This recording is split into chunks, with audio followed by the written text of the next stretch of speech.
할렐루야. 우리 그 좌우 앞뒤 계신 분들, 없으시면 뒤에 계신 분들이랑도 괜찮습니다. 우리 이렇게 인사했으면 좋겠습니다. 은혜의 자리에 잘 나오셨습니다.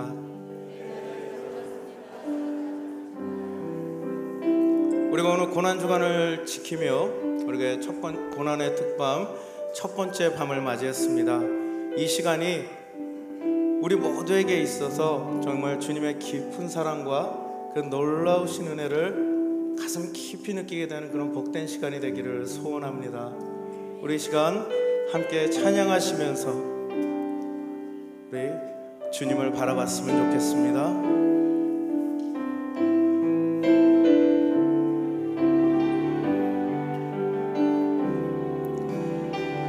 나 같은 죄인 살리시 주의 놀라와 잃었던 생명 찾았고 광명을 얻었네. 큰 죄악에서 건지신 큰 죄악에서 건지신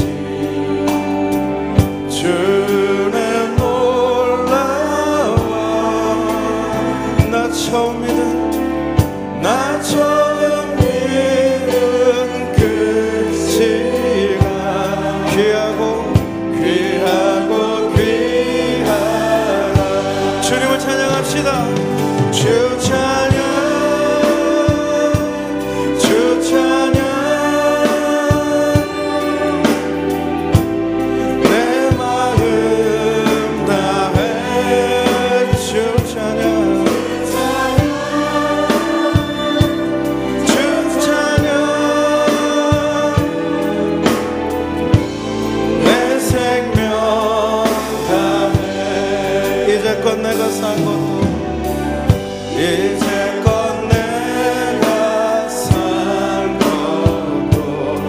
주님의 은혜라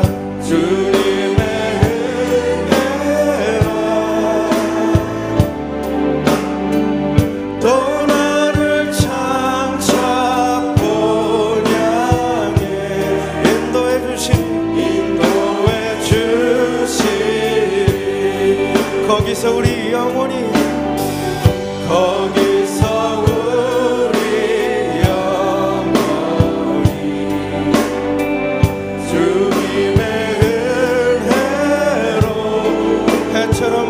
살면서 해처럼 밝게 살면서 주 찬양하리라.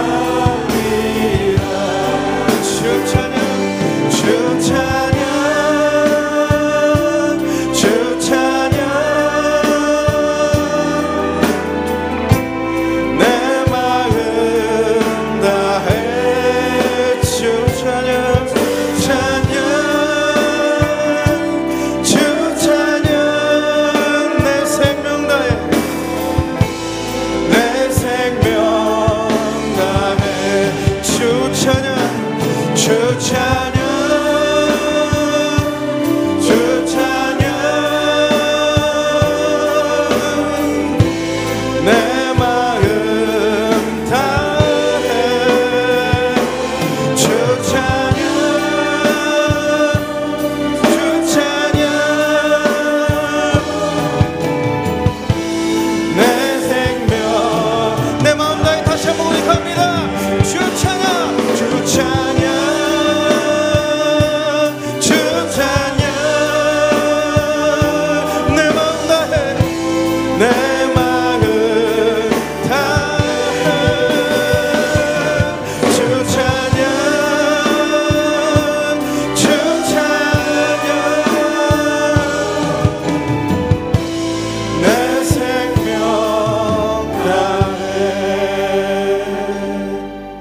이 시간이 내 마음과 내 생명을 다해서 주님께 영광 돌리는 시간이 되었으면 좋겠습니다.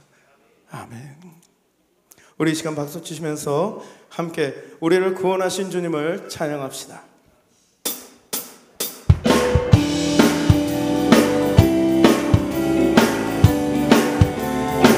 찾는 주님의 사랑과 찾는 주님의 사랑과 거룩한 보혈의 공로를 우리 다 찬양을 합시다. 주님을 만나볼 때까지 예수는 우리를 깨끗게 하시는 주시니 그 옆에 우리를 눈보다 더 희게 하셨. 우리를 깨끗게 함기를 깨끗게 함기를 무궁한 생명의 물이 생명의 구원을 통해 구원을 받은 자 하나님 찬양을 합시다. 예수는 우리를 깨끗게 하시는 주시니 그 옆에 우리를 눈보다 더 희게 하셨. 주님의 거룩한 보혈을 날마다 힘으로 간증해 담대히 싸우며 나가세 천국에 들어갈 때까지. 예수는 우리를 깨끗게 하시는 주시니 그 옆에 우리를 눈보다 더 희게 하셨네. 십자가 단단히 붙잡고 날마다 이기며 나가세 머리에 면류관 쓰고서 주 앞에 찬양할 때까지. 예수는 우리를 깨끗게 하시는 주시니 그 옆에 우리를 눈보다 더 희게. 예수는 우리를 깨끗게 하시는 주시니 그 옆에 우리를 눈보다 더 희게 하셨네. 나의 죄를 씻기는 예수의 피밖에 선포합시다. 다시 정케하기도 예수의 피밖에 없네. 예수의 흘린 피 날 희게 하오니 귀하고 귀하다. 예수의 피밖에 없네. 나를 정케하기는 예수의 피밖에 없네. 사죄하는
구원하시사 자유를 주신 주님께 이 시간 영광의 박수 올려드립니다. 할렐루야.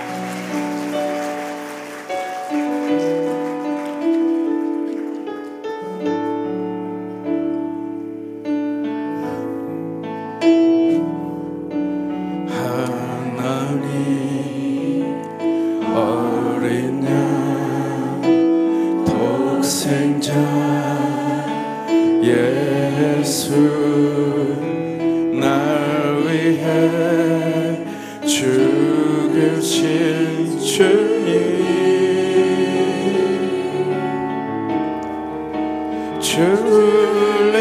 줄리신 그 보혈이 나의 죄를 정결케 하는 내 영을 고치시네.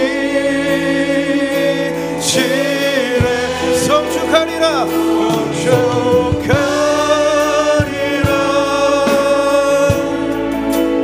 화목케 하신 주 나의 모든 죄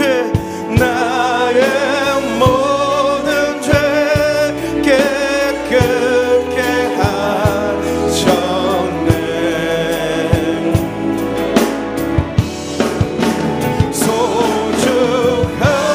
소중하리라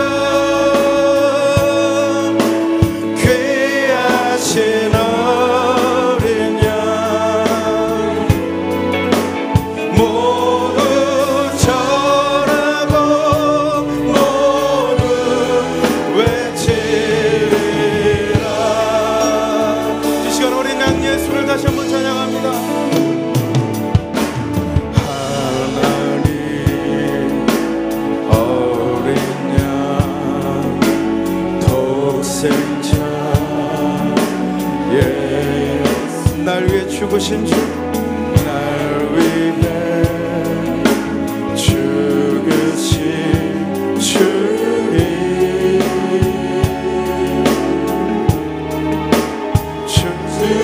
줄리신 그 보혈이 나의 죄를 정결케 하는 내 영을 고치시네.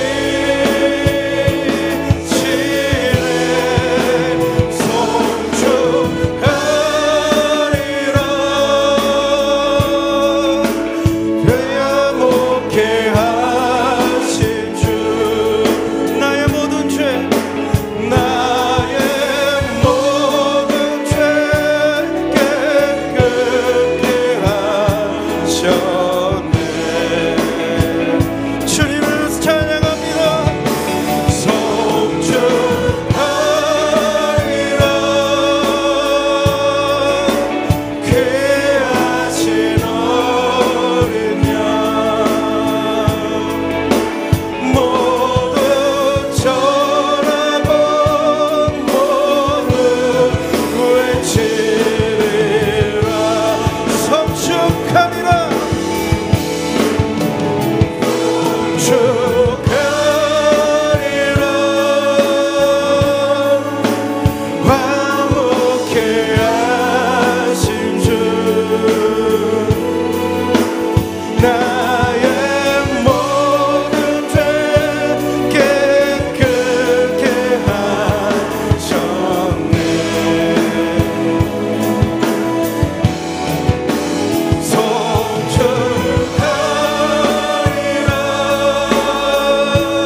건지셨네.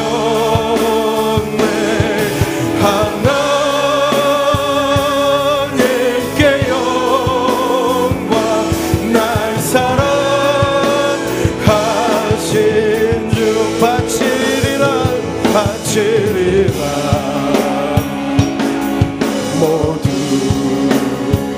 나의 일생을 당신께 세상 영광 명예도 칼보리로 돌려보내. 그 피로 날 구하사 죄의 손 건지셨네.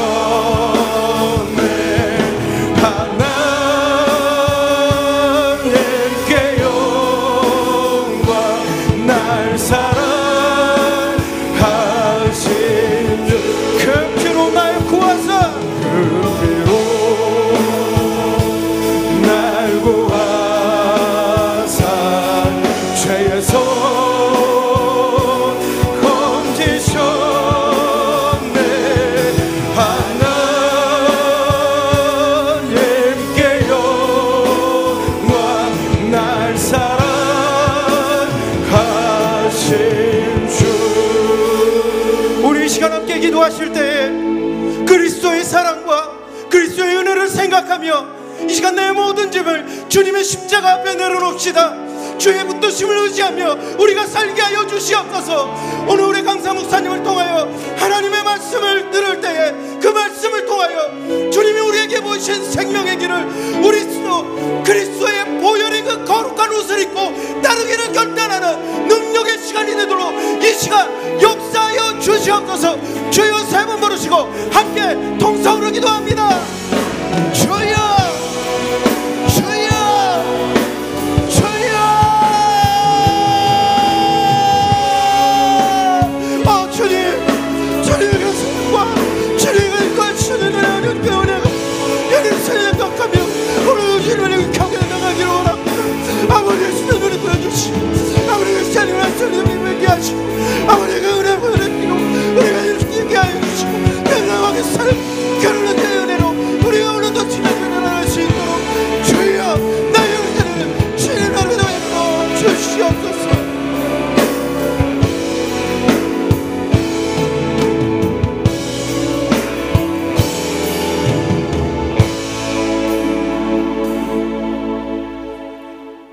우리를 구하시려 독생자까지 내어주신 사랑의 하나님 아버지, 오늘 여러도 주님 은혜 가운데 보살펴 주시고 이 밤에 새 생명과 새 소망을 찾을 수 있도록 저희들의 발길을 십자가 앞으로 인도해 주심에 감사를 드립니다. 이 시간 오순절 성령님의 은혜가 충만케 하시고 말씀을 통해 큰 은혜 받는 복된 시간이 될 수 있도록 은총을 베풀어 주시옵소서. 죄하는 교회를 사랑하시는 하나님, 그동안 수많은 어려움과 역경에도 불구하고 지속적인 안정과 성장을 이루어 나가게 하시니 감사를 드립니다. 저희 교회가 이웃을 섬기며 세상에 그리스도의 사랑을 전하는 교회 되게 하시고 빈곤하고 소외된 이웃들에게 도움의 손길을 펼치고 이 지역 주민들에게 예수님의 선하시고 자비하신 사랑을 함께 나누며 섬기는 교회 되게 하여 주시옵소서. 특별히 다음 주로 다가온 부활절 새생명 축제일에 최혁신 위임 목사님의 생명의 말씀과 초청한 이승미 지사님의 모든 특별 출연자들에게 큰 은혜와 감동을 주셔서 삶을 나누고 간증하며 구원의 기쁨을 함께 나눌 때 처음 교회로 모시고 오신 모든 분들이 살아계신 하나님을 만나게 하시고 복되게 하셔서 하나님 나라의 새벽성으로 만들어 주님 마음을 시원케 해드리는 은혜의 자리가 될 수 있도록 역사하여 주시옵소서. 특별히 지난 18년 동안 김희식 위 목사님에게 놀라운 지도력과 하나님의 열정을 주시니 감사를 드립니다. 다음 세대를 세우며 병들어 신음 중인 한국교회와 이민교회와 세계 선교지를 치유하시고 회복시키시는 주님의 귀한 종으로 더욱 크게 사용하여 주시옵소서. 이 시간에도 세계 오지서 복음을 전하시는 선교사님들을 주님의 은혜 가운데 보호해 주시고 복음의 풍성한 열매를 맺도록 도와주시옵소서. 평창 올림픽으로 조성된 평화의 분위기가 평화 통일로 열매를 맺게 하시고 남북 북미 정상회담의 합의가 흔들림 없이 잘 이행될 수 있도록 이끌어 주시옵소서. 이 시간 주님께서 귀히 쓰시는 전주 중북교회 박종숙 목사님께서 모리아와 골고다라는 제목으로 하나님 말씀 전가하실 때 우리 모두가 아멘으로 믿음으로 받게 하시고 성령님의 능력으로 변화되는 은혜의 시간 되게 하여 주시옵소서. 오늘도 정성을 다해 주님께 부른 에베네셀 찬양단과 특별 출연으로 영광 돌릴 옛사랑 중창단과 인말 찬양대가 올려드리는 찬양을 기쁘게 받으시고 배운 각자에게 늘 감사와 찬양이 넘쳐나는 축복을 허락하여 주시옵소서. 우리를 위해 갈보리 십자가를 짊어지신 예수 그리스도의 귀하신 이름으로 기도 올려옵나이다. 아멘.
아멘. 네, 감사 찬송 영광 돌려드립니다. 네, 감사합니다.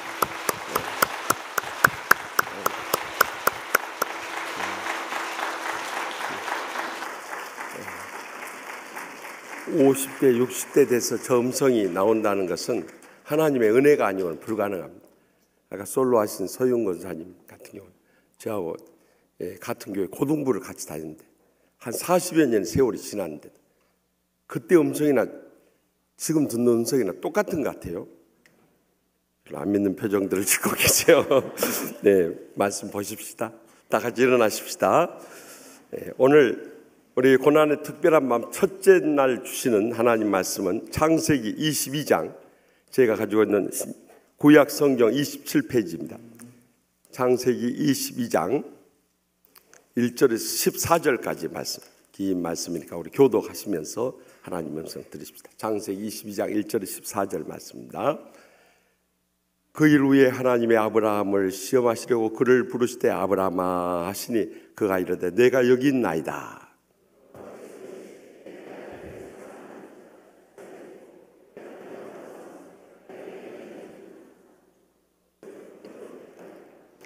아브라함이 아침에 일찍이 일어나 나귀의 안장을 지우고 두 종과 그의 아들 이삭을 데리고 번제에 쓸 나무를 쪼개어 가지고 떠나 하나님이 자기에게 일러주신 곳으로 가더니 이 아브라함이 종들에게 이르되 너희는 나귀와 함께 여기서 기다리라. 내가 아이와 함께 저기 가서 예배하고 우리가 너에게로 돌아오리라 하고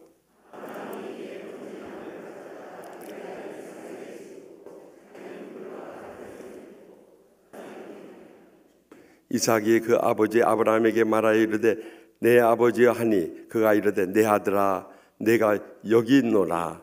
이삭이 이르되 불과 나무는 있거니와 번제할 어린 양은 어디 있나이까.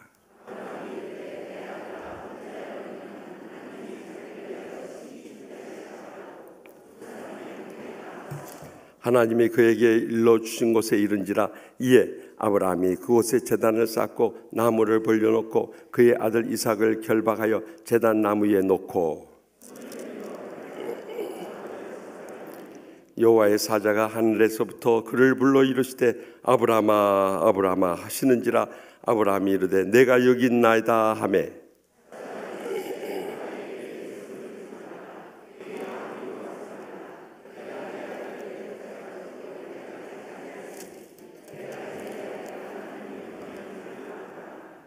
아브라함이 눈을 들어 살펴본즉 한 순양이 뒤에 있는데 뿔이 수풀에 걸려 있는지라. 아브라함이 가서 그 순양을 가져다가 아들을 대신하여 번제로 드렸더라.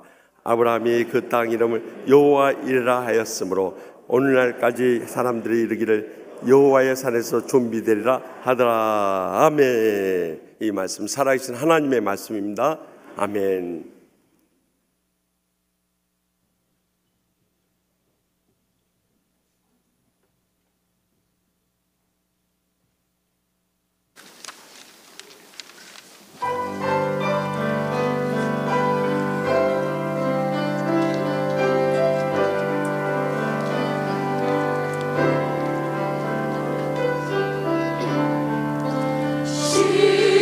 십자가 그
목회자들도 피곤할 정도. 여러분들 얼마나 더 피곤하시겠어요.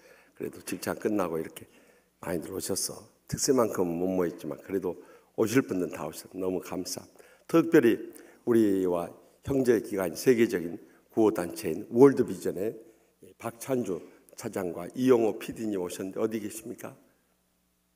네, 저 뒤에 계신데 오늘 고난 특별한 밤에 특별히 참석하셨습니다. 뜨거운 박수로 우리 환영하십시다. 오늘 이 밤에 첫째 날 은혜를 끼쳐주실 목사님은 박종숙 목사님이십니다. 성함이 여성 같아서 여성 목사인 줄 알았겠지만은 정말 부드러우면서도 아주 카리스마가 있는 목사님이세요. 일찍 서울대 졸업하시고 독일에 가서 신학을 하셨어요. 그리고 돌아오셔서 지금 전북 지역에서는 안디옥 교회, 바울 교회 다음으로 역사와 전통을 자랑하고 뜨겁게 부흥하는 교회. 제가 작년에 가서 보니까 얼마나 참 성령 충만한 교회인지 목사님이 참 목회를 잘하신다. 귀한 감동을 느꼈어요. 그래서 오늘 밤에 첫째 날 모셨습니다. 나오셔서 본문 제목 모리아와 골고다라는 제목으로 말씀하세요. 큰 은혜 받으시기 바랍니다. 나오셔서 헌금 기도해 주시고 말씀 전해 주시겠습니다. 뜨거운 박수로 맞으시기 바랍니다.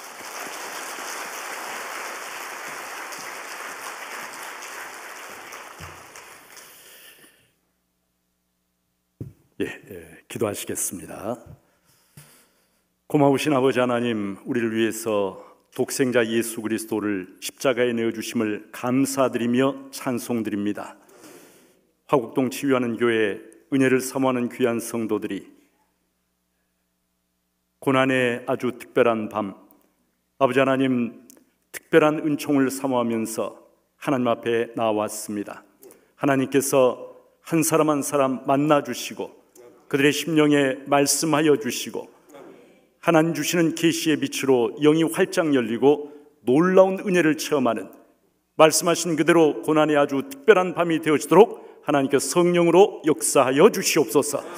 아버지 하나님, 받은 바 은혜 감사해서 또 은혜를 기대하고 사모하면서 예물을 바친 귀한 성도들이 있습니다. 하나님, 이 예물이 하나님의 참 이제 기쁨으로 상달되게 하여 주시고 바치신 손길들마다 하나님께서 이삭에게 주신 것처럼 100배의 복으로 저들에게 갚아 주시옵소서. 이 시간 부족한 종을 사용하여 주시고 하나님의 놀라운 계시를 이 저녁에 우리 모두에게 나타내 보여주시기를 소망하옵고 예수님의 이름으로 기도하옵나이다. 아멘. 할렐루야. 네, 우리 화곡동 치유하는 교회 우리 성도님들 반갑습니다. 우리 김우식 목사님께서 좀 이렇게 과찬의 말씀을 해주셨는데 좀 부족하지만 그러나 이 저녁에 여러분과 함께 하나님의 말씀 같이 들으면서 하나님께서 이 저녁에 예비하신 우리 화곡동 치유하는 교회 고난의 아주 특별한 밤에 나오신 우리 성도들을 위해서 예비하신 은혜를 같이 나눌 수 있기를 원합니다. 모리아와 골고다라고 하는 제목으로 제가 말씀을 전하고자 하는데, 여러분 우리가 너무나 잘 알고 있는 그러한 이야기죠. 하나님께서 어느 날 아브라함을 부르셔서 아브라함아, 너가 정말 사랑하는 외아들 독자 이삭을 내가 너에게 지시하는 곳으로 데리고 와서 그를 나에게 뭘로 드리라고요? 번제로 드리라. 번제로 드리라. 이 말씀을 우리가 다 알고 있는데 아마 제가 생각할 때 모르겠어요. 우리 이제 화곡동 치유하는 교회 성도들은 어떤지 모르겠는데 제가 생각할 때 번제라고 하는 것이 어떤 것인지, 우리가 번제를 드리지를 않기 때문에 아마 이 번제라고 하는 것이 어떤 것인가를 깊이 정말 제대로 체감을 하고 성경을 읽기가 제가 생각할 때 결코 쉽지가 않으리라고 여겨집니다. 그냥 별 생각 없이 그냥 이렇게 쭉 부드럽게 읽고 지나가지 않나, 그런 생각이 저에게 들어요. 번제, 여러분 번제가 어떤 것입니까? 번제는 우리가 성경에 보면은 하나님 앞에 드리는 희생제사의 일종인데,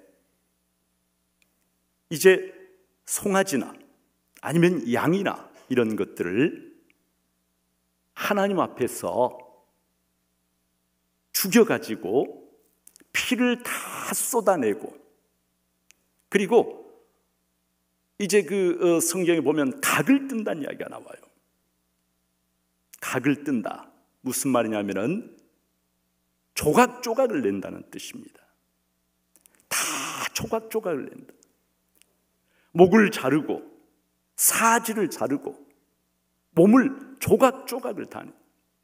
그 다음에 어떻게 하냐면 이거 전체를 그대로 다 남김없이 불태워가지고 하나님 앞에 드린 제사가 그게 뭐예요? 그게 번제라고 하는 것이. 제가 생각할 때는 양이나 소를 번제로 드리는 것도 상당히 끔찍할 것 같아요. 여러분, 단백질 타는 냄새가 얼마나 고약합니까? 우리가 물론 고기를 이렇게 구워서 먹기도 하고 합니다만은 이제 문화가 다른 그런 지역에 가면은요, 이 단백질 타는 냄새. 제가 독일에서 이제 독일에서 신학 공부를 시작했는데, 이 한국 학생들이 모여 있는 기숙사에서 오징어를 구워 먹잖아요.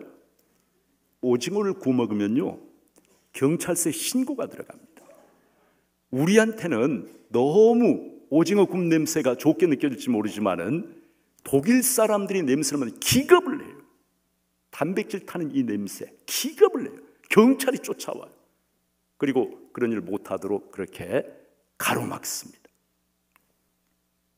양이나 소를 번제로 드리는 것조차도 우리로서는 굉장히 끔찍한 일인데, 누구를 번제로 드려요?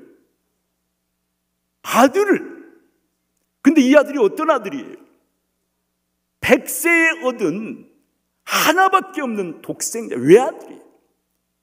우리가 보통 자식을 너무 사랑하면은 뭐라고 이야기를 합니까? 눈에 넣어도 아프지가 않다, 이렇게 얘기를 합니다. 여러분, 눈이라고 하는 기관이 얼마나 예민한 곳입니까? 조그만 티끌 하나만 들어가도 눈이 쓰리고 아파가지고 견디지를 못해요. 어떻게든지 그 티끌을 빼내야 돼요. 그런데 얼마나 자식이 사랑스러우면은 그 큰 자식을 내 눈에다 집어넣어도 아프지가 않을 정도로 그렇게 사랑스럽겠어요. 여러분, 100세 얻은 아들 이삭은 아브라함이 말 그대로 너는 내 눈에 넣어도 아프지 않은 내 자식이다. 너무너무 사랑스러워.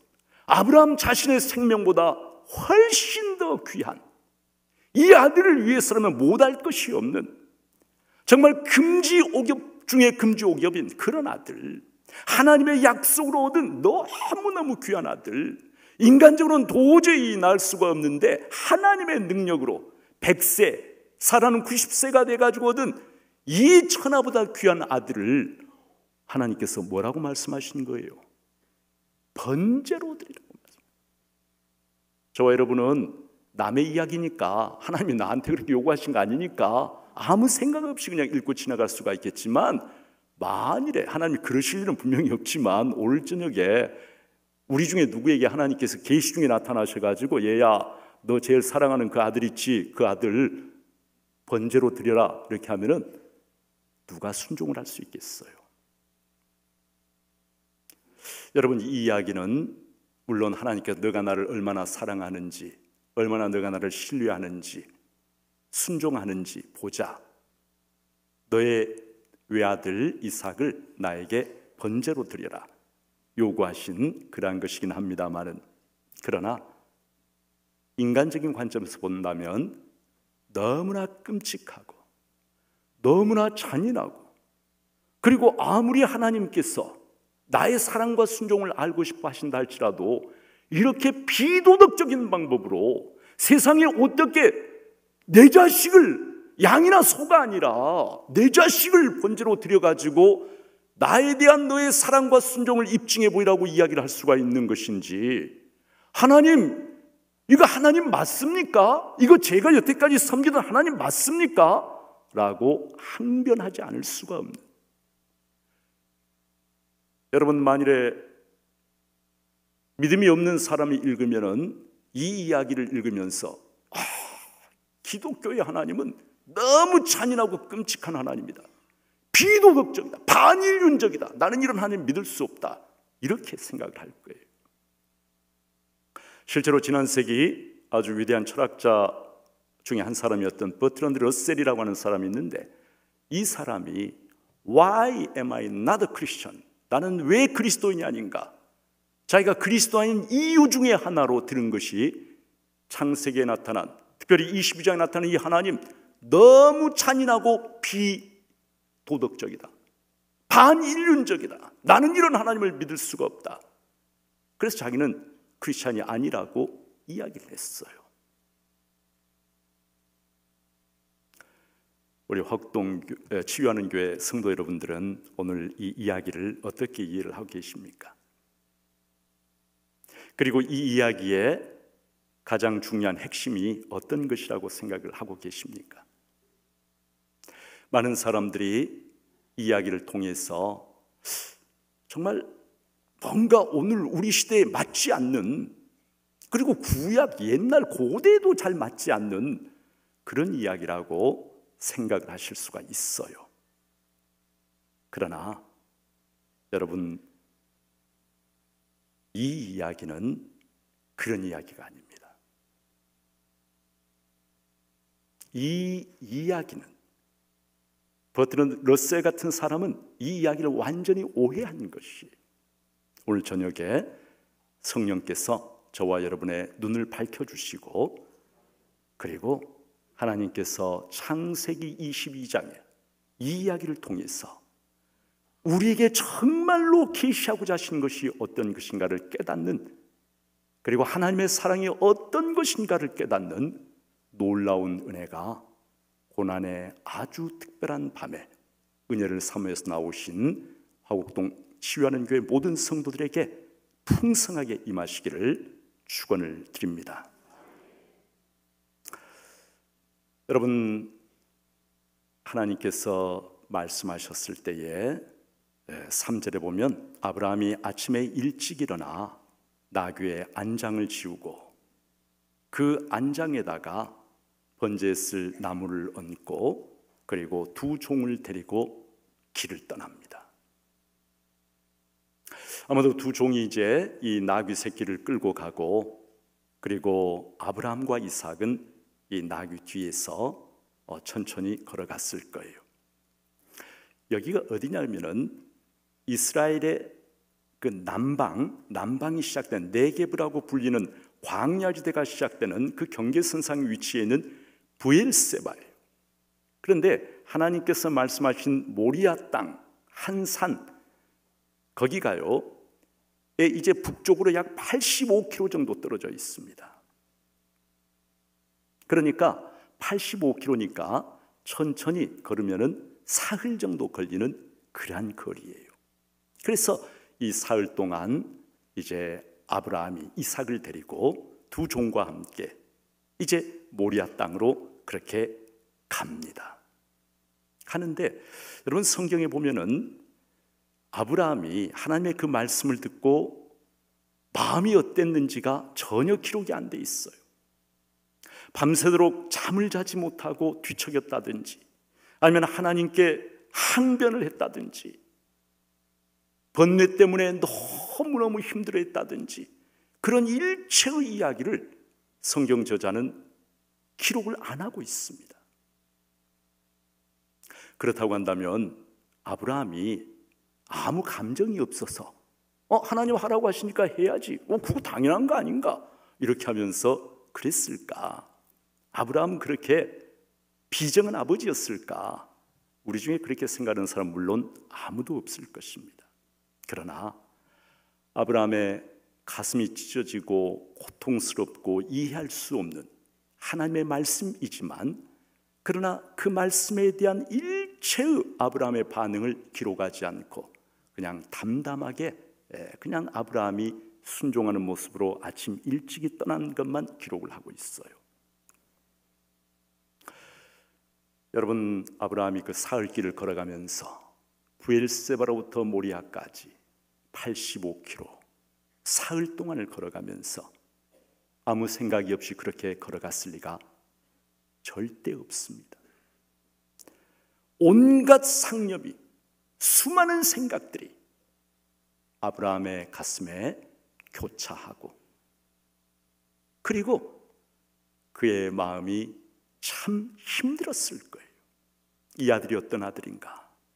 하나님께서 약속해서 가나안 땅에 들어온 지 25년의 세월이 지난 후에 자기가 도저히 아들을 낳을 수 없는 100세가 되어가지고 기적으로 낳은 그런 아들인데, 그리고 하나님께서 이 아들을 통해서, 이삭을 통해서 영원한 언약을 맺고 그리고 후손들에게 복을 주시겠다고 약속하신 그 아들인데, 이 아들을 양이나 소처럼 번제로 이렇게 드리라고 하니 아브라함의 마음이, 가슴이 찢어지는 것 같고 견디기가 어려웠을 거예요. 그러나 아브라함은 그러한 것을 내색을 하지 않습니다. 한편으로는 그런 번뇌, 그런 고통, 가슴이 찢어지는 아픔이 있지만, 그러나 또 다른 한편에 그보다 더 강한 것이 있는데, 뭐냐면은 바로 하나님을 향한 신뢰라고 하는 것입니다. 사흘 길을 걸어가면서 아브라함은 가나안 땅에 들어온 지 약 40년 정도 지났을 거예요. 지금 이삭이 10대 후반의 청소년이었을 거예요. 그러니까 40년 정도 지나면서 하나님과 교제를 나누었는데, 그 하나님이 어떤 하나님이신지, 얼마나 신실하신 하나님이신지, 하나님은 거짓말을 하지 않으시는 분이시고 언약에 충실하신 분이시고, 40년 동안 자기가 체험한 그 하나님을 마음속으로 깊이 생각하면서 이해할 수 없지만, 지금 자신의 머리로 이해할 수 없는 상황이지만, 그러나 아브라함은 그 순간에 혈육의 정을 이기고 이 하나님을 신뢰하기로 결심합니다. 내가 다 이해하지 못해도, 오늘 나의 이 머리로 설령 이해할 수 없는 것이라 할지라도 하나님이 결코 나에게 주신 내 아들과 영원한 언약을 세우겠다고 하신 그 말씀을 저버리지 않을 것이라고 하는, 이해되지 않는 중에서도 하나님을 향한 그러한 신뢰를 가지고 길을 계속해서 걸어갑니다. 만일에 하나님을 향한 그러한 신뢰가 없었더라고 한다면 하루 길도 가지 못해서 견디지를 못하고 말머리를 돌려서 돌아와 버렸을 것이에요. 그러나 아브라함은 돌아오지 않습니다. 사흘 길을 계속해서 뚜벅뚜벅 모리아 땅까지 그렇게 걸어갑니다. 사흘 길을 걸어서 마침내 모리아 땅이 보이는데, 하나님께서 약속하신, 말씀하신 그곳이 저 멀리 보이고, 그래서 이제는 이 종들이 따라와서, 예를 들자면은 아들을 번제로 드리려고 할 때 주인님이 무슨 일입니까? 이 말도 안 되는, 이 무슨 일을 하려고 하십니까? 라고 하면서 자기를 방해할까 봐서 너희들은 여기 있어라. 그들을 떼어놓고 이삭에게 장작을 짊어지우게 하고, 자기는 불과 칼을 손에 들고 이삭과 함께 하나님이 지시하신 곳으로 두 사람만 갑니다. 아마 이삭이 이번 제사가 여느 때와는 뭔가 다른 제사라고 하는 것을 느끼고 있었을 것이에요.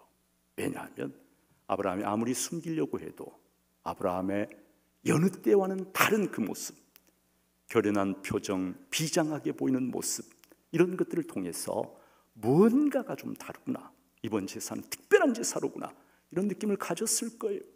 더군다나 번제를 드린다고 가는데 양이 없어요. 번제 쓸 양이. 그래서 이삭이 나무찜을 짊어지고 가다가 중간에 아버지, 번제 쓸 어린 양은 어디 있습니까? 묻습니다. 그 순간에 아브라함의 마음이 철렁 내려앉았을 거예요.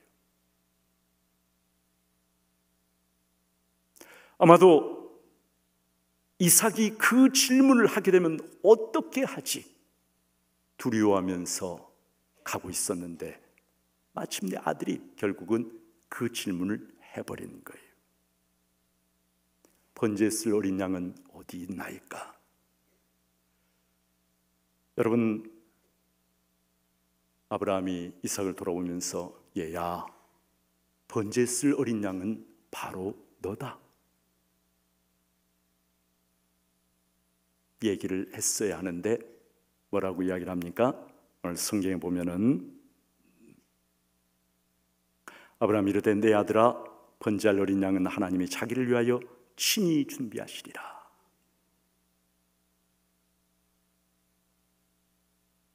아브라함은 자기가 대답하기 어려운 이 질문을 교묘하게 그냥 하나님께 이렇게 이런 말, 이런 표현으로 하나님께 넘긴 그러한 것일까요? 그렇지 않을 것입니다. 이 말씀 속에는 어떤 의미가 있냐면은 이해할 수 없지만 그러나 지금까지 자신의 삶에서 항상 하나님께서 모든 것을 친히 이루신 분이 아브라함 자기가 주도적으로 무엇을 한 게 아니었다는 것이에요. 하나님이 모든 것을 다 이루셨어요. 그래서 이번에 이 제사도 하나님께서 모든 것을 다 준비하실 것이다 라고 하는 자신의 여태까지의 삶에서 체험한 하나님을 향한 믿음의 고백을 이런 식으로 한 것입니다. 그런데 놀랍게도 아브라함은 과거 자신의 삶에 대한 그러한 믿음의 고백을 넘어서서 자신도 모르는 사이에 사실은 위대한 예언적인 고백을 했었다는 것이에요. 아브라함은 물론 그 당시에 몰랐어요. 하나님이 친히 준비하실 거다. 그리고 이제는 하나님이 말씀하신 그 지점에 이르러가지고 단을 먼저 제단을 쌓습니다. 제단을 쌓고 그리고 그 제단 위에 이제 불을 피울 장작을 이렇게 늘여놓고 그 다음에 마지막으로 양을 잡아야 되는데 여전히 양은 보이지 않습니다. 근데 아브라함이 갑자기 아들 이삭을 결박을 합니다. 결박을 하고 그리고 장작 위에 눕힙니다. 성경에는 기록되어 있지 않지만 그 당시에 적어도 아브라함과 이삭 사이에 그런 대화가 오고 갔을 것이에요. 아브라함이 이삭을 장작 위에 눕혀놓고는 사랑하는 내 아들아, 하나님께서 너를 번제로 드리라고 말씀하셨다. 나는 이해할 수가 없지만 그러나 하나님께서 분명히 너와 너의 후손을 통해서 영원한 언약을 맺으시겠다고 말씀하셨기 때문에 나는 이해할 수 없지만 그러나 하나님께서 너를 불 가운데서 죄 가운데서 다시 살리실 줄로 나는 믿는다. 이렇게 얘기를 했을 거예요.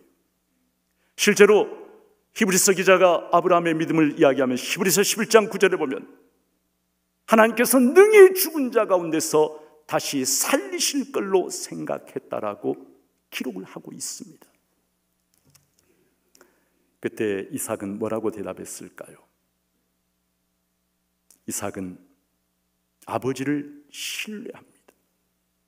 그리고 아버지의 하나님, 그 아버지의 하나님을 신뢰합니다. 아버지, 하나님께서 정녕 저를 번제로 드리기를 원하신다고 한다면 저는 기꺼이 저의 몸을 다 태워서 번제로 하나님 앞에 드려지겠습니다. 저를 아버지 손에 맡깁니다. 얘기를 했었을 거예요. 만일에 이삭이 이 상황을 모면하려고 했다라고 한다면 아브라함은 100세가 훨씬 넘은 노인이고 자신은 10대 후반에 혈기방장한 그런 나이기 때문에 얼마든지 그 상황을 모면할 수 있었을 것이에요. 그러나 이삭은 아버지의 손에 자기를 온전히 내어 맡깁니다. 마침내 아브라함이 칼을 들어서 이삭을 잡으려고 했을 때, 여기에 잡는다 말은 붙잡는다는 뜻이 아니에요, 여러분. 양을 잡는다라고 할 때처럼 칼로 목을 치려고 했을 때 하나님께서 아브라함아, 아브라함아, 너무 하나님도 급하셨어요. 그냥 아브라함아 이렇게 부르신 것이 아니라 아브라함아, 아브라함아 급하게 2번이나 부르시면서 아브라함이 이삭을 해하지 못하도록 그렇게 하십니다. 오늘 12절에 보니까 그 아이에게 내 손을 대지 말라, 그에게 아무 일도 하지 말라, 내가 내 아들 내 독자까지도 내게 아끼지 아니하였으니 내가 이제야 내가 하나님을 경외하는 줄을 아노라 말씀하시면서 놀랍게도 이제 수풀에 걸려있는 순양을 보여주시고 그 양을 가지고 번제를 드리도록 그렇게 하십니다. 사랑하는 성도 여러분, 이 이야기가 우리에게 들려주는 진짜 이야기가 어떤 것일까? 여러분, 먼저요, 이 창세기 22장 2절에 보면은 여기에 내 아들, 내 사랑하는 독자라고 하는 말이, 내 사랑하는 아들이라고 하는 말이 창세기 22장 2절 오늘 본문에 처음으로 나옵니다. 이 표현이 처음으로 나와요. 그런데 신약 성경에 가서 내 사랑하는 아들이라고 하는 말이 처음 어디에 나오는지 아세요? 바로 마태복음 3장 17절에 나옵니다. 예수님께서 세례를 받으실 때에 하나님께서 너는 내 사랑하는 아들이요 내 기뻐하는 자다 말씀을 하시는데, 구약 성경에서는 내 사랑하는 아들이라고 하는 말이 오늘 본문 여기에 처음으로 나오고, 신약 성경에서는 예수 그리스도를 가리킬 때 마태복음 3장 17절에서 처음으로 나와요. 내 사랑하는 아들. 여러분, 사실 이 이야기는요, 아브라함의 순종에 관한 이야기이긴 합니다만은 그것을 훨씬 뛰어넘는 영적인 의미가 있어요. 이 이야기는 사실은요, 무슨 이야기냐면 예수 그리스도에 대한 이야기예요. 바로 이삭에 대해서 내 사랑하는 아들이라고 처음으로 구약이 말한 것이 신약에 와서는 독생자 예수 그리스도를 가리킬 때 하나님께서 나의 사랑하는 아들이라고 말씀을 하신다. 두 번째로 여러분, 예수 그리스도를 가리키는 것이다 라고 하는 것을 우리가 어디서 알 수가 있냐면요, 하나님께서 그냥 예를 들자면 아브라함의 순종을 알기 원하셨다고 한다면, 아브라함아, 네 아들, 네 사랑하는 독자 이삭을 번제로 나에게 드려라, 그러셨을 거예요. 그런데 우리가 오늘 성경 본문에 읽어보면요, 하나님께서 어느 한 지점을 정확하게 지시하신 것을 알 수가 있어요. 거기 가서, 거기 그 지점에서 너의 아들을 번제로 드리라 말씀하십니다. 특정한 지점을 이야기하세요. 여러분, 2절에 보면 내게 일러준 한 산 거기서, 또 3절 뒷부분에 보세요. 자기에게 일러주신 곳으로 가더니, 여러분 또 9절에 보면 하나님이 그에게 일러주신 곳에 이른지라, 하나님이 정확하게 모리아의 어느 한 지점을 이야기하시고 거기 가서 번제로 드리라고 얘기하신 것을 알 수가 있어요. 이 지점이 지금 이 이야기에서 대단히 중요하다는 것이에요. 그런데 이 지점이 어딘지 아세요? 이 지점이 모리아 땅의 어느 한 지점이라고 이야기하는 이 지점이 어딘지 아세요? 이 지점이 바로 신약시대 예수 그리스도께서 십자가에 못 박히신 골고다입니다. 목사님, 그걸 어떻게 아세요? 하나님께서 특별히 목사님에게 계시를 주셨나요? 그런 건 아니에요. 그런데 역대하 3장 1절에 보면 솔로몬이 예루살렘 모리아 땅에 하나님의 전 건축하기를 시작했다는 말이 나와요. 여러분, 여기에 너의 독자를 나에게 번제로 드리라고 하나님이 요구하신 이곳은 그냥 막연한 아무 곳이나 인적이 드문 곳에 가서 그렇게 해라 하신 것이 아니에요. 하나님이 말씀하신 것은 2000년 후에, 물론 1000년 후에 바로 그곳에 솔로몬에 의해서 성전이 세워지고, 그리고 다시 1000년의 세월이 지난 후에 하나님의 아들이 이 땅에 오셔서 하나님의 어린 양으로 자신을 십자가에서 제물로 내어드릴 때 십자가에 못 박히신 바로 그 지점으로 하나님께서 아브라함의 걸음을 이끌어 가셨다는 것이. 구약의 모리아, 이삭을 번제로 드리려고 했던 그 장소가 어디냐 그러면은 놀랍게도 2000년 후에 하나님의 아들이, 아브라함의 아들이 아니라 하나님의 아들이 십자가에서 하나님의 어린 양으로 제물로 드려지는 바로 정확하게 그 지점을 아브라함에게 보여주시면서, 물론 아브라함은 그런 것을 알 리가 없습니다. 그러나 하나님께서 정확하게 그 지점으로 이끌어 가셔서 거기서 너의 사랑하는 아들, 하나밖에 없는 아들, 그 아들을 나에게 번제로 드리라라고 요구하신 것이에요.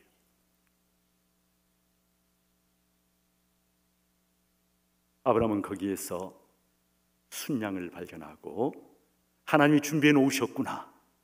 맞아. 하나님이 자기를 위해 친 준비하시리라. 내가 생각했는데 하나님이 준비하셨구나 싶어서 그 양을 가지고 이제 번제를 드리고 그곳 이름을 놀랍게 뭐라고 지었습니까? 여호와 이레라고 지었어요. 여호와 이레. 하나님이 준비하셨다. 그런데 여러분 성경 잘 보세요. 14절 하나님이 아브라함이 그 땅 이름을 여호와 이레라 하였으므로 오늘날까지 사람들이 이르기를 여호와의 산에서 준비되리라 하더라. 우리가 다시 한 가지 분명히 알아야 될 중요한 사실이 있습니다.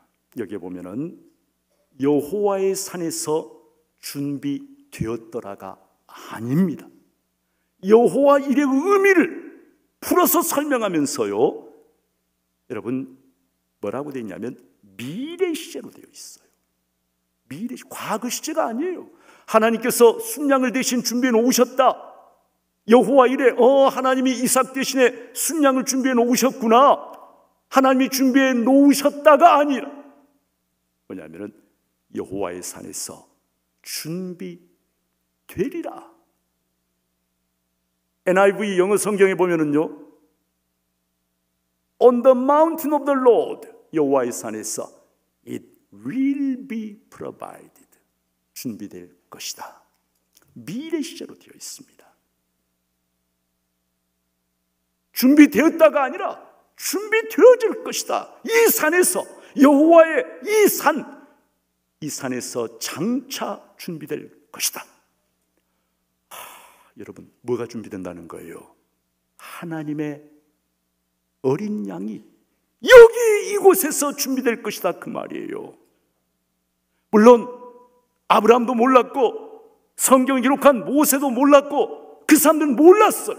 그러나 2000년의 세월이 지난 후에 예수 그리스도께서 하나님의 어린 양으로 온 세상을 위한 화목제물로 바로 그 자리에서 살을 찢으시고 보혈을 흘리시면서 하나님의 어린 양으로 제물로 드려진 다음에 우리는 비로소 깨닫게 된 것이에요. 하나님이 그때 준비하신 것은 수풀에 걸린 순양이 아니라 2000년 후에 이 땅에 오실 하나님이 준비하신 하나님의 어린 양 예수 그리스도가 이 산에서 준비될 것이다 하는, 성경을 기록한 저자도 아브라함도 몰라. 그러나 성령의 감동 속에서 예언적으로 그렇게 기록을 하게 되었다는 것입니다.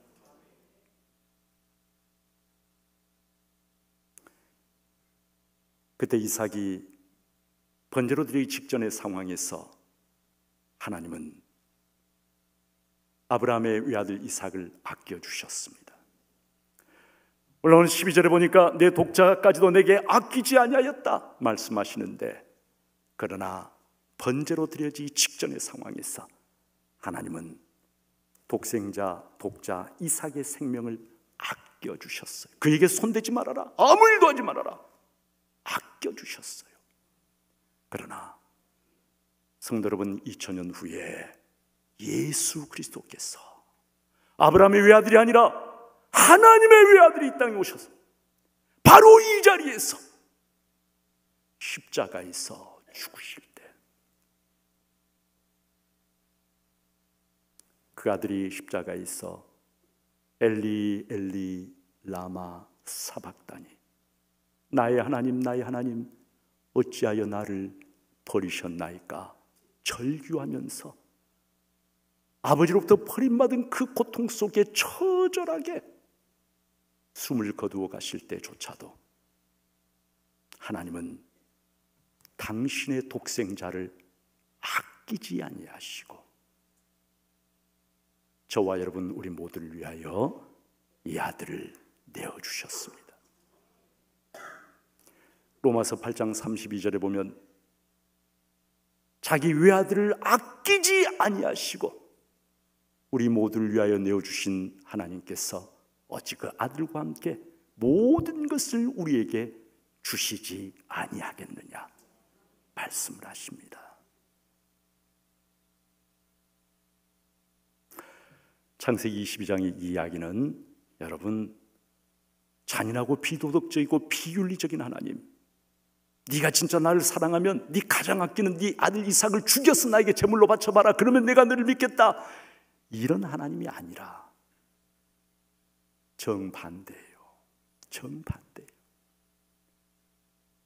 얼마나 죄인들을 사랑하시는지 하나밖에 없는 독생자를 영원 전부터 영원까지 아버지의 품 안에 있는, 아버지와 사랑 가운데 온전히 하나가 되어 있는 그 독생자를 세상을 위하여 내어주시는 아버지의 심장이 찢어지는 그 고통을 계시해 주시려고 아브라함에게 너의 외아들을 번제로 드릴 때 너의 심정이 어떤 것인지를 너가 조금이라도 한번 맛을 보겠니? 그런 의미로 이것을 명령하신 것이에요. 예수님께서 십자가에 죽으실 때 예수님의 숨이 끊어지는 그 순간에 예루살렘 성전에서 무슨 일이 일어납니까? 휘장 위에서부터 아래로 쫙 찢어져 버립니다.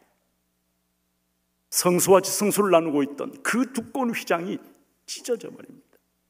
물론 히브리서 기자는 이 휘장이 예수 그리스도의 육체이고 예수 그리스도의 육체가 찢어지는 것을 휘장이 찢어지는 것으로, 그리하여 하나님 앞에 우리가 나아갈 수 있는 새롭고 산 생명의 길이 열리는 사건으로 묘사를 하고 있습니다.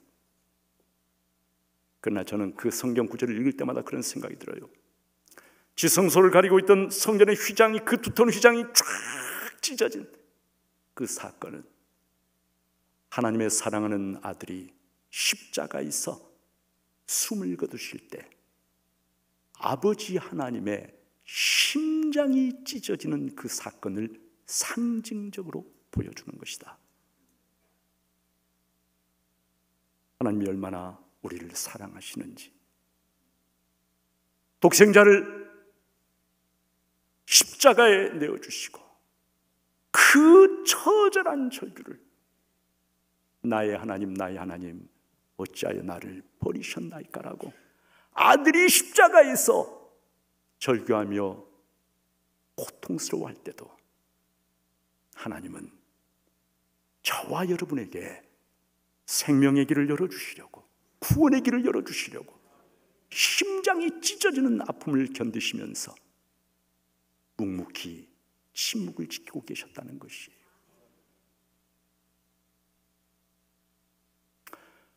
얼마나 놀라운 그러한 이야기입니까?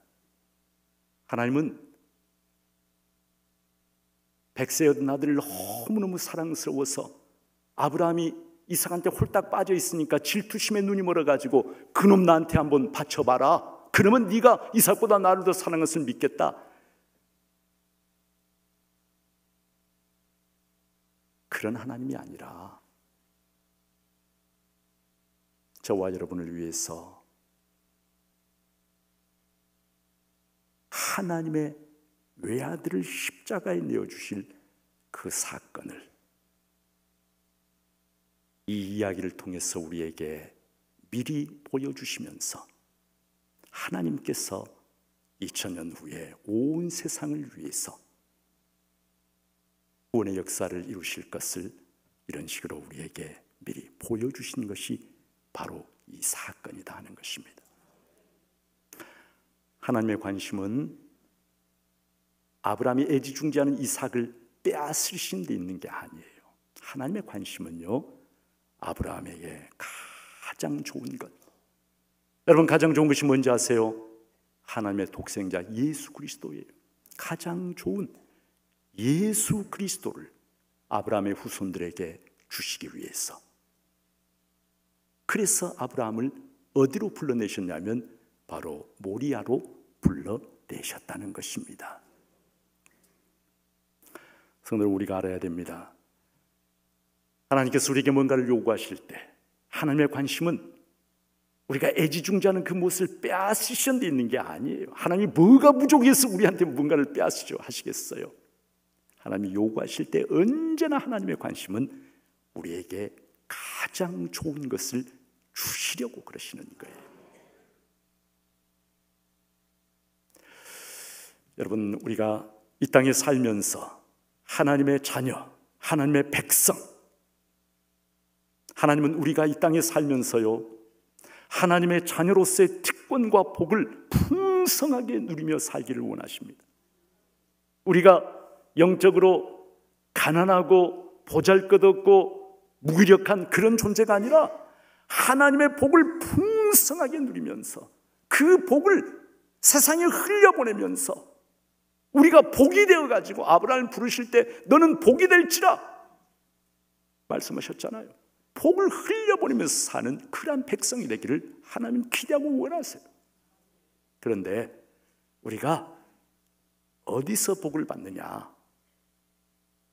그냥 복을 받는 것이 아니고요, 하나님이 복을 주시는 곳이 있어요. 바로 예수 그리스도를 만나는 곳인데 바로 모리아에 올라갈 때에 하나님의 말씀에 순종해서 모리아에 올라갈 때에 하나님이 원하시면 나의 가장 귀한 것도 아낌없이 드립니다라고 모리아에 올라갈 때에 하나님께서 거기에서 모든 복을 예비하시고 가장 좋은 예수 그리스도를 우리를 위해서 예비하시고 그리고 놀라운 우리가 기대하지 못했던 그러한 복과 은혜를 우리에게 부어주신다는 것이에요.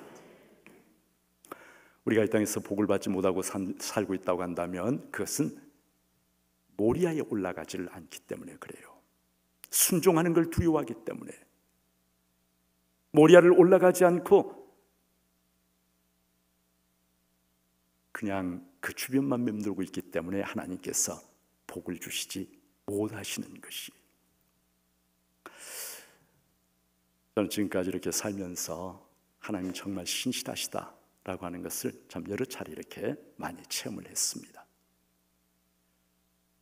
물론 제가 이렇게 목사가 되어서 목회를 하고 있지만 생각해 보면 참 너무 부족하고 그리고 하나님과의 관계에서 저는 많이 실수하고 넘어진 그런 사람이에요. 그러나 하나님께서 얼마나 신실하게 붙잡아 주시고 일으켜 주시고 그리고 여기까지 이끌어 주셨는지 생각하면 생각할수록 너무 감사하다 생각이 되어지는데, 여러분 잠깐 이제 저 몇 가지 좀 이렇게 좀 간증을 좀 해드리고 싶어요. 뭐 치유하는 교회 성도들 또 제가 언제 만나겠습니까? 이럴 때 아니면 언제 만나겠어요? 예. 저는 이제 그 고향이 전라남도 여수라고 하는 곳입니다. 뭐 여수 아시는 분도 계시고 혹시 이제 모르시는 분도 계실 수 있는데 여수인데 제가 목회자가 되고자 하는 하나님의 종이 되는 것이 참 이것보다 더 귀한 일이 없을 것 같다 싶어서 목회자가 되고자 하는 그런 비전을 가지게 된 것이 이제 고등학교 시절인데 이제 저희 어머니는 모태 신앙인데 저희 어머니는 이제 처녀적부터 이렇게 신앙생활을 쭉 하신 분인데 아버지는 불신자셨어요. 이 어머니 영향으로 저와 또 이제 제 동생들이 다 이렇게 예수를 믿게 되었는데 제가 이제 여수에 있는 고등학교, 여수에는 이제 인문계 고등학교가 저 다닐 때 남자 인문계 고등학교 딱 하나 있었어요. 여수 고등학교라고 딱 하나 있었는데, 그 이제 그 고등학교를 다니고 있었는데, 그런데 저는 이제 그 당시에 그렇게 생각을 했습니다. 앞으로 하나님의 종이 되어야 되겠는데 신학을 공부하기 전에 미리 내가 철학을 공부하면 신학 공부에 참 도움이 되겠다, 그런 생각을 하고 여기 뭐 이제 저 이력도 나왔던데 서울대 철학과 졸업 이렇게 그래서 이제 서울대 철학과를 가려고 이제 준비를 했어요. 그런데 여러분 이제 오해하지 마세요. 뭐 저 자랑하는 그런 건 아닙니다. 다만 하나님의 은혜를 간증하려고 하는 것인데 그 당시에 제가 79년에 대학을 들어갔는데 그 당시에 제가 다니던 그 여수에 있는 그 고등학교에서는요, 서울대를 들어간 사람이 7년 전에 딱 한 사람이 있었고 전혀 이렇게 거기는 엄두도 내지 못하는 그러한 상황이었습니다. 그런데 하나님, 제가 앞으로 하나님의 종이 되고자 할 때에 좋은 대학 가서 철학 공부를 제대로 하고 탄탄한 그런 기초 위에서 신학을 공부하면 좋겠습니다. 이러면서 이제 목표를 그렇게 세웠는데, 그런데 여러분이 보실 때 어떻게 생각이 될지 모르겠지만 제가 그래도 고등학교 다닐 때 공부를 조금은 했어요. 했는데 그때 이제 고등학교 3학년이 되니까 이제 학교에서 선생님들이 이번에 조금 우수한 애들이 들어왔는데 한 5명 정도를 전교에서 3학년 중에서 5명을 뽑아가지고 숙직실옆에 방을 하나 마련해요. 거기에 서로 막 경쟁을 시키면서 공부를 시켰어요. 거기에서 먹고 자고 하면서 집에를 가지를 않았어요. 새벽 4시에 일어나서 공부하려고 눈을 딱 떴는데 보니까 다른 친구가 벌써 일어나서 공부를 하고 있으면 정신이 번쩍 드는 거예요. 그냥 공부를 하다가 불이 꺼지면은요, 눈에 불을 켜고 공부를 할 정도로 하여튼 그렇게 서로 막 치열하게 경쟁을 하면서 공부를 했는데, 그런데 이제 토요일이 되면은 저는 토요일 오후가 되면은 딱 책가방을 싸가지고 집으로 돌아왔습니다. 나머지 친구들은 여전히 거기에서 막 머리를 싸매고 공부를 하고 있고, 그리고 주일날 집에 와가지고 이제 교회 가서 예배드리고, 그리고 이제 학생회 활동도 하고, 그리고 쉬었어요. 저는 주일날 내가 좋은 대학 가는 거 중요하지만 그러나 제 신앙 양심에 주일날은 하나님 앞에 예배드리는 날이기 때문에 이 날은 쉬어야 된다, 이제 그런 생각을 하고 있었고 쉬었습니다. 뭐 잠도 자고 가볍게 뭐 배드민턴도 치고 뭐 이러면 쉬었어요. 그랬더니 저희 아버지가 이해를 못 하시는, 야, 이 시간에도 네 친구들은 지금 눈에 불을 켜고 공부를 하고 있는데 너가 예배드리는까지는 내가 이해를 하겠다. 그런데 너 지금 뭐 하고 있는 거냐? 빨리 짐 싸가지고 학교 가서 공부 안 하고 너 지금 뭐 하고 있는 거냐? 저희 아버지 이해를 못 하셨어요. 그래서 저희 아버지한테, 아버지, 저는 제 양심상 주일은 하나님 앞에 예배드리고 쉬는 게 옳다라고 생각을 합니다. 근데 아버지가 그걸 전혀 이해를 못 하시는 거예요. 그래가지고 아무리 이제 저한테 얘기를 해도 안 되니까 나중에 최후의 통첩을 보내셨습니다. 좋다, 그러면 네 뜻대로 한번 해봐라. 그런데 이거 하나 약속하자. 만일에 너 이렇게 하나님 섬긴다고 섬기고 해가지고 이렇게 해서 너가 원하는 대학에 들어가면 내가 그날부터 교회를 나가마. 그런데 너 이렇게 했는데도 그 대학 떨어지면 하나님은 없어. 그리고 우리 모든 가족은 그날부터 절로 간다. 이러셨어요. 절로 간다.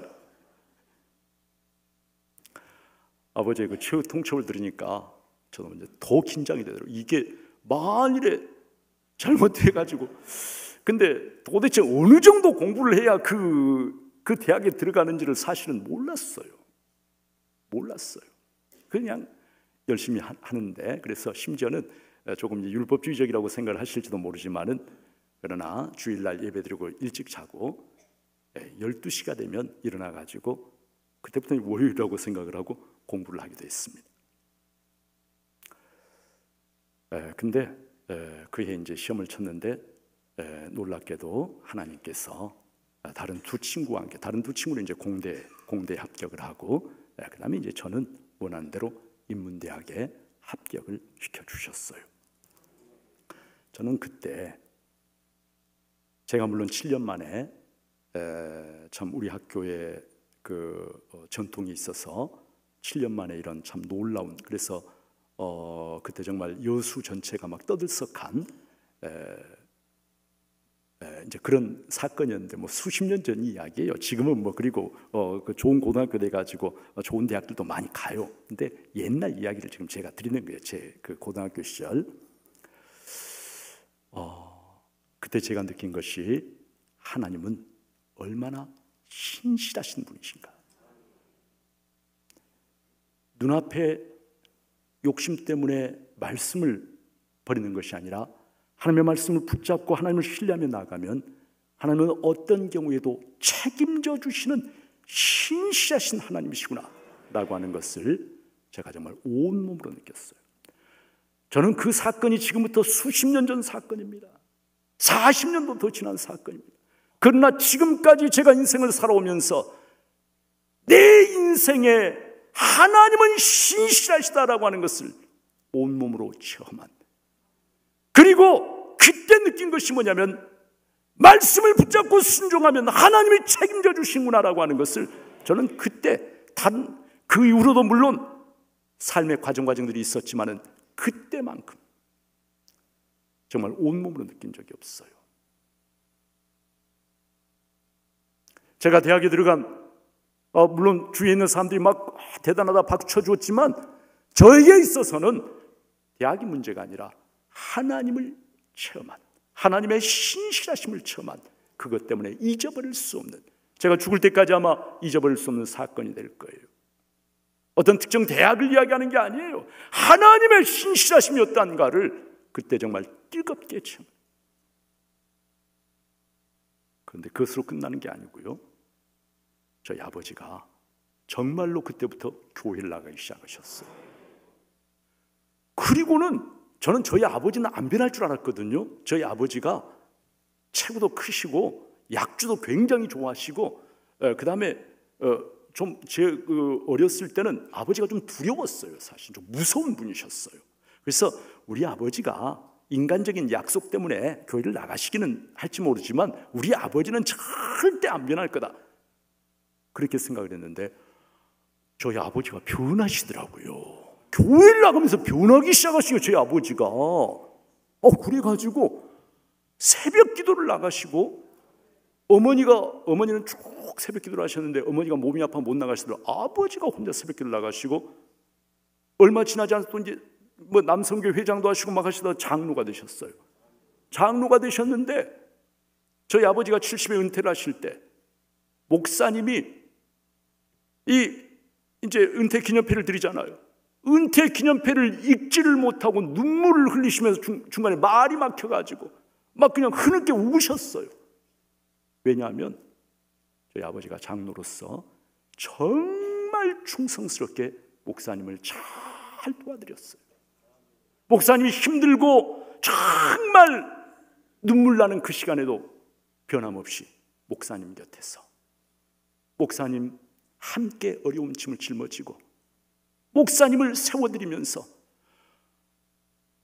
저는 저희 아버지가 그렇게 변하시다고 진짜 기대를 못했는데 하나님이 저희 아버지를 그렇게 변화시키시는데 놀랍더라고요. 오죽했으면 목사님이 은퇴 기념회를 읽기 전에 눈물을 흘리시면서 이걸 읽지를 못하시는 막 흑흑거리시면서 우실 정도로 충성스럽게 교회를 그렇게 섬기시는 하나님은 놀라우시더라고요. 저를 뭐 그냥 대학 하나 붙여주는 정도가 아니라 저희 아버지를 변화시켜가지고 그렇게 하시는데 하나님은 정말 신실하시구나, 하나님은 못하시는 일 없으시구나 하는 것을 뜨겁게 체험을 했습니다. 사실은 제가 대학에 들어가서 방황을 많이 했어요. 제가 79년에 아까 대학 들어갔다고 말씀드렸는데 여러분 아시는 것처럼 이제 연세가 드신 분들은 아시는 것처럼 79년에 대통령 시해 사건이 나고 그 다음에 광주 민주화 항쟁이 일어나고 이러면서 현대 사회에 너무 어려운 막 이제 그런 시대가 되면서 보수적인 분위기 속에서 자랐던 저는 방향을 잃어버렸어요. 어떻게 해야 될지, 이게 예수 믿는 삶이 어떻게 해야 될지를 몰라가지고 굉장히 방황하고 갈등하고 그렇게 하다가 군대를 갔는데 군대 가서 사실은 모든 걸 다 잃어버렸어요. 목회자가 되고 신학을 공부하고 이런 것도 다 잃어버리고 그리고 신앙까지 잃어버리고 그래서 제가 돌아왔는데 저희 아버지가 저를 붙잡고 너무너무 걱정을 하면서 너 옛날에 그 믿음이 어디 갔느냐 아들아 다시 하나님께로 돌아오너라 저를 위해서 눈물을 흘리시면서 간곡하게 권유하시고 그러실 정도로 이게 그냥 아버지하고 아들이 정반대로 그냥 이렇게 바뀌어버렸는데 참 우여곡절을 거쳐가지고 제가 이제 독일 갔다가 거기서 이제 뒤늦게 신학 공부를 하고 그리고 이제 다시 한국으로 돌아오고 그러면서 다시 이제 좌표를 새로 잡고 제가 연대에서 이제 석사 또 이제 박사까지 이렇게 했는데 공부를 하다 보니까 나는 우리 김우식 목사님께서도 호신에서 이제 교수를 하시다가 목회를 하시게 됐습니다만 나는 목회보다는 교수를 해야 되겠다. 그게 나한테 훨씬 잘 맞는 것 같다. 이런 생각이 들어가지고 사실은 그리고 제 주위에 있는 모든 분들이 다 그렇게 생각했어요. 당신은 나는 누구보다도 당신은 신학교 교수여야 된다. 얘기를 하시고 그리고 여러분이 뭐 믿건 안 믿건 얘기를 말씀을 드리면은 제가 이제 여기저기 강의 나가고 할 때 학생들 사이에서 굉장히 인기가 많았어요. 제 전공이 교회사인데 오라는 대학이 너무 많았어요. 사실은 시간 강사였지만 그러나 오라는 대학이 너무 많아가지고 제가 시간표 때문에 못 간다고 이렇게 할 정도로 그렇게 해서 교수를 이제 해야 되겠다. 교수도 하나님의 나라를 위해서 좋은 신학생들 길러내면서 하나님 나라를 위해 쓰임 받을 수 있는 거니까 나한테 훨씬 잘 맞는 길이고 오랫동안 강의하면서 여기저기 좋은 분들도 많이 만나고 학교에서 교수를 해야 되겠다 생각을 했는데 제가 연대에서 1998년에 2월 달에 이제 학위를 받고 졸업을 했는데 그 해에 죄송합니다. 그 다음 해네요. 1999년에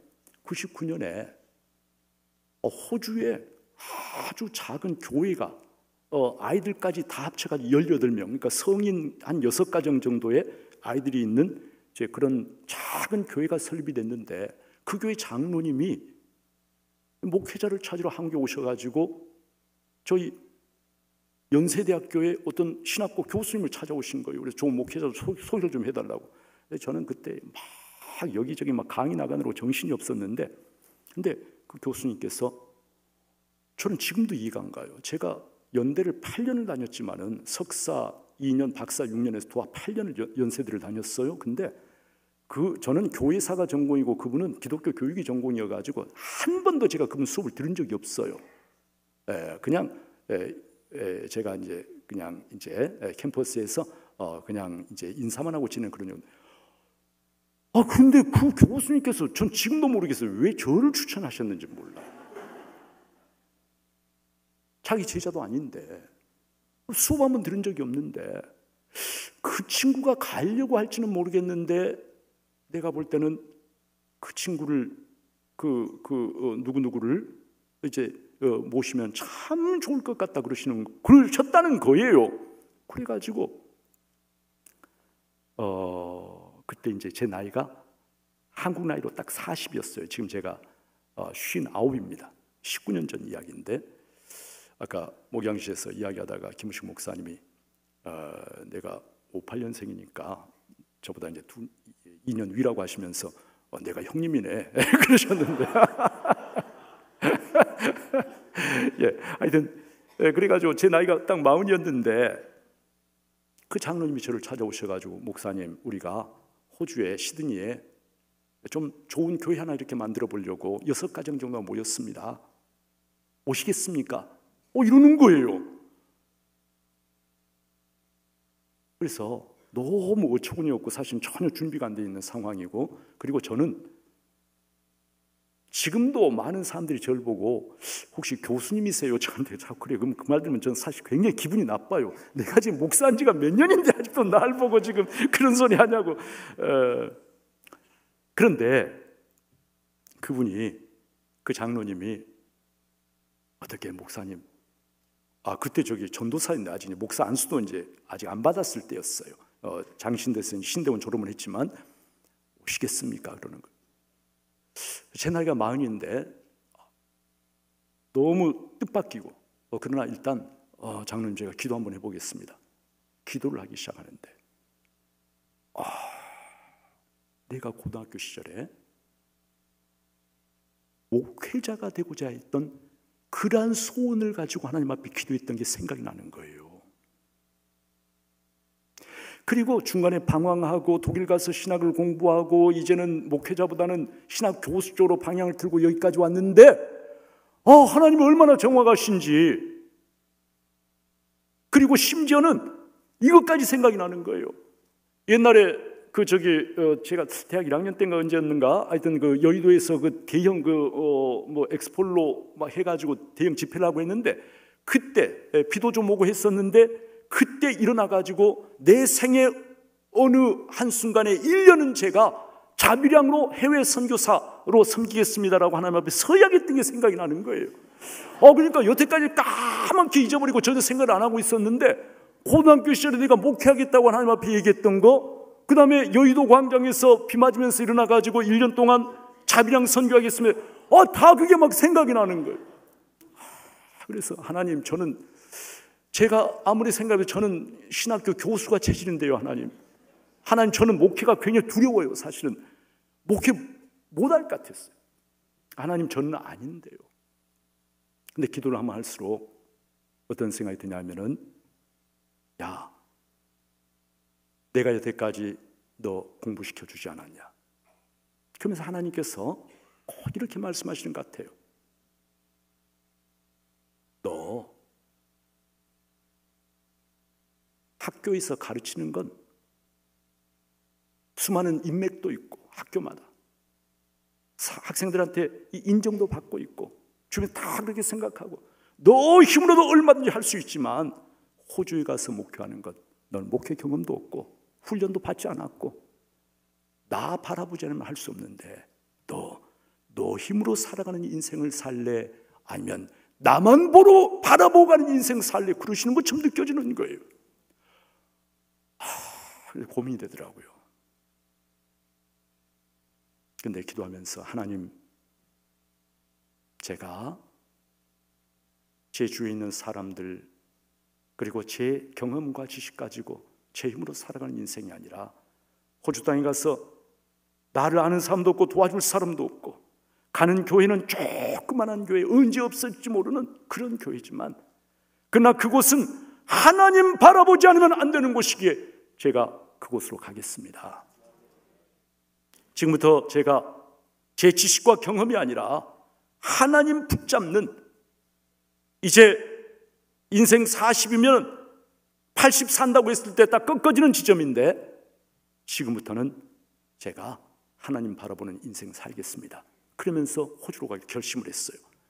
그랬더니 주위에서 다 눈이 휘둥그레져 가지고 말리는 거예요.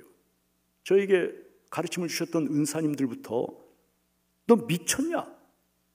너가 왜 거기를 가냐? 너는 학자야. 조금만 기다리면 학교에 자리 생겨. 목회 아무나 하는 줄 알아? 그러면서 저에게, 목회해봤어 너? 막 그러시면서. 목회가 뭐냐면, 우리 교수님이 하신 이야기를 제가 그대로 좀 말씀을 드리면요, 동네 할머니 아줌마들한테 간쓸게 다 빼주는 게 목회인데 너 할 수 있어.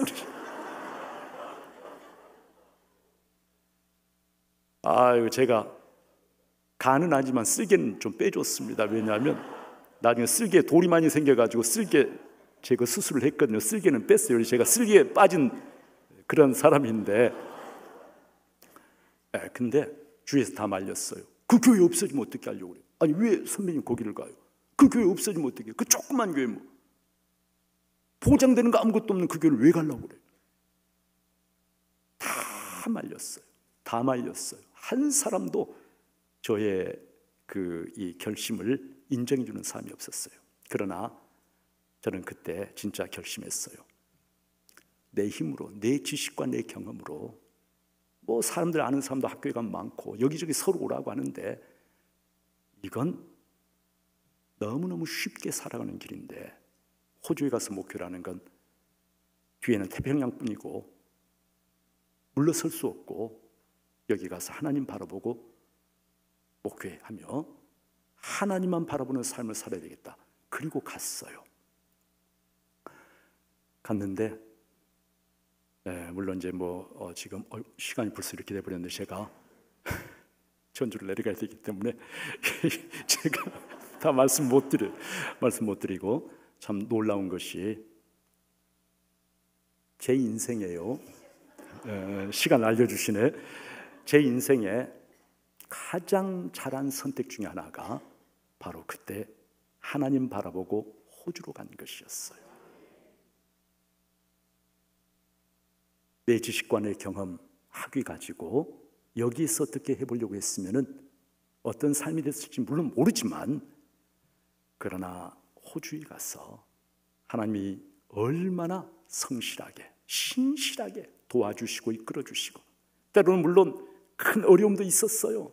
한때 중간에 포기하고 돌아오려고도 했었어요. 그러나 말씀에 순종해서 그 자리를 남아서 지켰을 때 하나님이 얼마나 복을 주시고 그리고 이끌어 주시는지, 그리고 또 때가 되니까 하나님께서 다시 전주 중북교회로 저를 불러주시더라고요. 하나님은 얼마나 신실하신 분인지 몰라요. 그리스도인은 삶 속에서 내 힘으로, 내 지식, 내 경험, 내 돈, 내 지위 가지고 살아가는 사람이 아니라 하나님이 원하실 때에 순종하면서 하나님의 신실하심과 복주심을 누리고 체험하면서 하나님이 살아계시고 신실하시다는 것을 세상에 선포하고 사람들에게 드러내 보이면서 살아가는 사람이 바로 예수를 믿는 사람들입니다. 말하기는 고난주간 특세도 할 터인데, 또 고난의 아주 특별한 밤 은혜를 사모해서 나오신 우리 치유하는 교회 사랑하는 모든 성도님들 한 분 한 분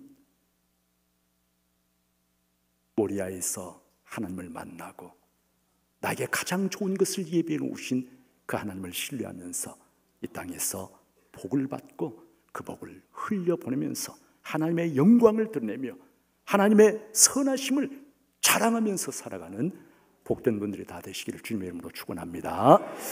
기도하겠습니다. 하나님 아버지 감사합니다. 하나님께서 고난의 아주 특별한 밤 첫 번째 날 귀한 성도님들 불러주시고 아버지 하나님 귀한 말씀 깨닫게 해주시고 하나님 얼마나 신실하신 분이신지 우리에게 큰 복과 은혜를 주기 원하시는 그 하나님을 깨닫게 해주심을 감사드립니다. 하나님께서 참석한 성도 한 사람 한 사람에게 하늘의 문을 여셔서 저들에게 놀라운 은혜와 복을 부어주시고 이 땅에서 하나님을 자랑하고 선포하며 증거하며 살아갈 수 있도록 하나님께서 붙잡아 주시옵소서. 예수 이름으로 축복하고 기도하옵나이다. 아멘. 말씀에 큰 은혜 받은 줄 믿습니다. 뜨거운 박수로 우리 감사하시고 우리 오늘 주신 말씀을 기억하면서 우리가 이 말씀에 근거해서 정말 회개할 거 회개하고 결단할 거 결단할 수 있게 해달라고 우리 다가 주여 세 번의 기도 통성으로 뜨겁게 기도하고 또 내일 새벽에 다시 뵙도록 하겠습니다. 주여 주여 주여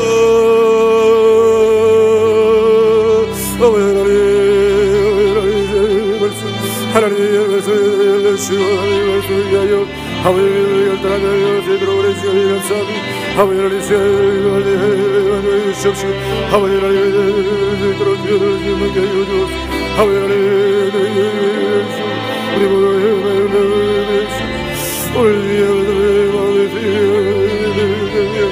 신실하신 하나님을